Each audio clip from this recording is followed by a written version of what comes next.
Yeah, so if you're looking to sell your business, regardless of what's triggered that, whether it's a decision you've made completely independently for personal reasons, or whether you've actually had a couple of buyers make an approach to you, once you've engaged with a corporate finance advisor like ourselves, we'd always look to want to explore the market fully, regardless of whether you had that approach. And that's really our first piece of work, is to map the market. Yeah, because if somebody's approached you out of the blue, you don't know if that's the right offer. It could be a cheeky low price, and unless you've really tested the market, it's really hard to tell. But that's spot on. And once we've found the right buyers to be making an approach to, it's about ensuring that we present ourselves as sale ready as possible. So there's a lot of legwork that goes into preparing what's known as an information memorandum, essentially a sales document to market the business. That's right. And the key, of course, once you've got your sales memorandum, is you need someone to send it to. So a really key part of the process is that mapping the market research that you refer to, building your buyer list. So, of course, as the owner, you've been working in this industry for years, probably, so you undoubtedly know everybody else who's in your field who might be a potential buyer. But we also have databases and tools that we can use to look at adjacent sectors and maybe geographical regions where you're not currently operating, and acquirers from other sectors who are just not really, really sector specific and looking for bolt-ons in different aspects. Yeah, and as well as leveraging our different tools, we've got a strong network to do that as well, working with other corporate finance advisors. That's right. And our approach, and the corporate finance approach as it's known, differs slightly from what you might call business brokers. So no doubt you get a lot of mail shots from various people offering to sell your business. It's a very common process.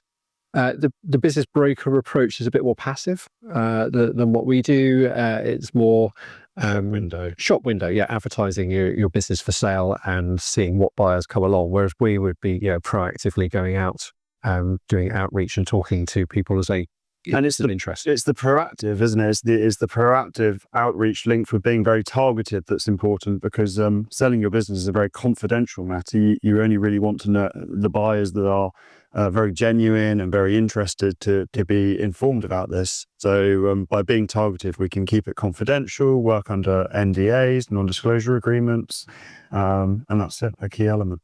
Yeah, and the targeting, what we don't want to do is just send it out to all and sundry and every possible person in your sector.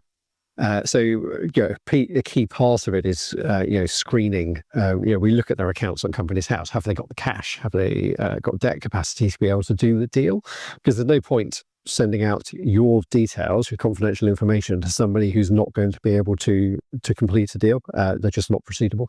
Yep. So creating that short list, and all this vetting and narrowing that down to those who really are the key sort of prospective buyers. And then once we've got those prospective best buyers, and we've got them under non-disclosure agreement, and they've reviewed the information pack, we've carried out some management meetings to share information both ways, because it's equally important to get to know the buyer just as they need to get to know you. Yeah, sure. It's then about trying to find and encourage the best deal structure, because top line value is rarely the most important matter, which may seem unusual.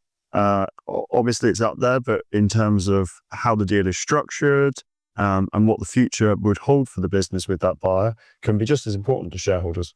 Yes, because frequently buyers will not want to pay you the whole value on day one.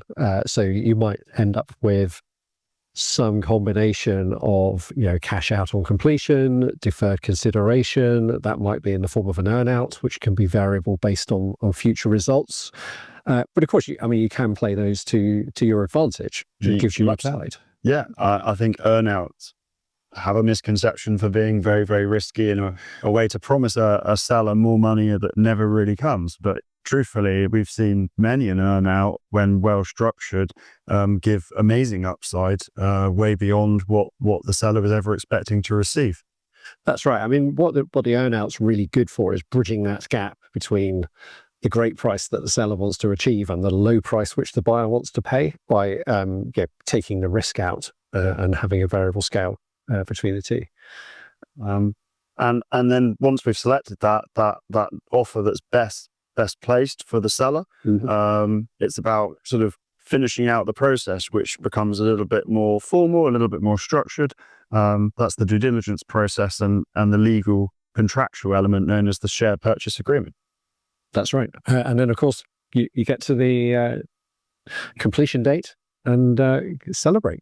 Yes, we like doing that too. Yes.